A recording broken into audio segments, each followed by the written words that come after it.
Hey guys, it's that time again. We've got another outstanding batch of custom fight sticks and all button controllers from the fightsticks subreddit. I've said it before and I'll say it again, no 2 months in this hobby ever feel the same.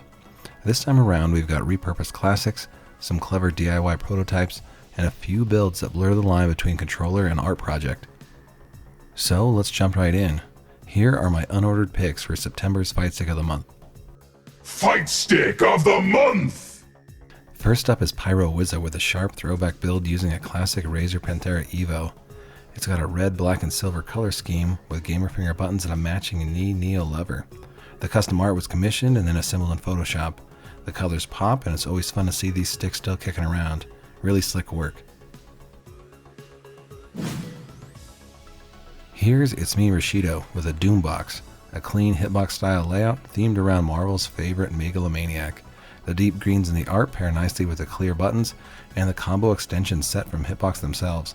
Even the positioning of the word Doom mimics the hitbox logo, which is a really smart little detail. A solid and stylish build. Next, user Jason V comes through with a gorgeous Nth Atlas V3, finished in a textured lavender aesthetic alongside a clear top and bottom that shows off some excellent wiring. It's rocking a golden Fanta lever, 30mm gamer fingers, and then flexi gear flash chaps on the side. It's a beautifully tuned custom.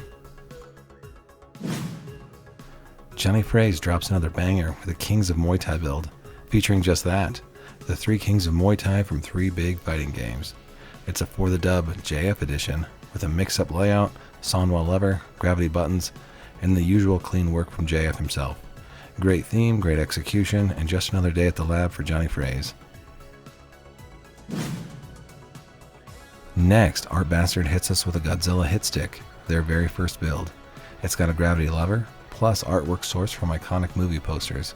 The little Godzilla hugging the stick is a great touch, and every button has a themed insert with classic Toho logos. For a first build, this is incredibly polished, and you can tell they really loved making it. User Toodaloop modded a Sapphire here. It features a metallic border and a full face collage of FGC mascots, plus button caps that spell out "Who's your main pal?" complete with punctuation and vintage arcade glyphs. This one's unique, loud, and full of personal flavor. Now we've got OMG It's Doze, who's bringing us a Unit 01 EVA fight box wrapped in purple vinyl. They didn't have a DIY panel, so they improvised with a vinyl wrap job that actually blends really well with the black acrylic case. Gravity buttons in purple and green complete the palette.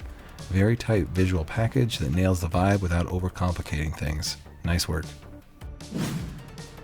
And then user TFAT282 calls this their Frankenstick MK2, and that description is 100% accurate. It's got a detachable mixbox style D-pad, a bat top for clearance, and a 3-way switch that toggles between mixbox, hitbox, and keyboard modes. The printed Frankenstick label on the side feels like the right amount of unhinged. Wild concept and great follow through. Next up is Midori Kamikiri, a master guitar maker who once again shows off their woodworking chops with a stick face styled like a Gibson Sunburst. It's warm-toned, glossy, and has the elegance of a vintage guitar, complete with grain patterns that make each inch feel handcrafted. This builder has a real eye for finish and form, and it's very classy work as always. Here we've got Neil For Real, who shares a heartfelt C16 build decorated with original art by their 6-year-old son. The sketch shows a stick figure with a bow and arrow fighting off jellyfish, I guess. Possibly against a whale? I'm not sure. It's drawn directly onto one of the spare layout cards that ships with the C16, and the whole thing is just wholesome. And here we've got user Hebani all the way from Argentina, and they built their first custom fight stick and gave it some sharp black and white contrast with a distinct visual throwback to early 2000s fighting energy. Great to see more love coming out of South America. This one feels sharp and meaningful. Nice job. And then here we've got Additional Profile, who shows off a prototype they're developing for their local FGC. Modular acrylic and 3D printed components with plans for future customization. The wiring's not finished yet, but the case has lots of promise. Translucent layers, a hand grip on the side, and space for engraved designs. Definitely one to watch. Nice job. And then here's Washi81 with a purple forward angled leverless build made for pure lap comfort. I really like this one. The case seems big and C-shaped and uses magnets instead of screws to hold the back panel in place. Button caps are bright yellow, and the PCB and enclosure were both designed by the builder from scratch, using KiCad and FreeCAD. Really ergonomic and full of smart design choices. And up next, Fabi SS gives us the Echo Sword Box, inspired by 2XKO. There's a handle on the back modeled after Echo's bat, and the builder included great photos of the stick being held like a weapon. It's theatrical in the best way. Great props, strong silhouette, and clearly a cool idea. And here we've got user Tomorrow People sharing an interesting controller they picked up while working in Osaka. It's got CNC aluminum panels, a magnetic locking backplate, inset USB-C, and a cool metal Famitsu knob. Good details throughout and a really strong and cool layout. Next up is Pixel Memories with a Sonic-themed high-grade build for Series X. This one's got magnetic toolless entry, windowed acrylic side panels, metallic trim, and a spiral cable that loops through the case that feels like a clear nod to Sonic. The Sega theming is nice, and the whole setup hits that clean, retro future aesthetic.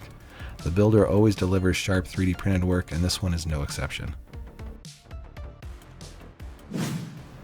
And finally, that brings us to the end, and to my pick for Fight Stick of the Month. Kurt Mage hit us with not one but 4 modular leverless builds. Each is color-coded with its own unique ergonomic button layouts and hot swap sockets for solder-free customization.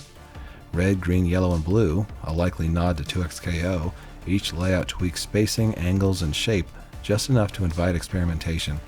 The design is lean enough to fit in a backpack and still thoughtful in its structure. Attention to usability shows in every choice. Super clever stuff from a maker who's always iterating. Very nice job. That wraps up September on our Fightsticks. Let me know what your favorite was down in the comments below. And if you want to be featured next month, post your build with plenty of pics and build notes. You might just make the cut. Here's a final parade of even more great sticks to send us off. Support your locals, and I'll see you next time.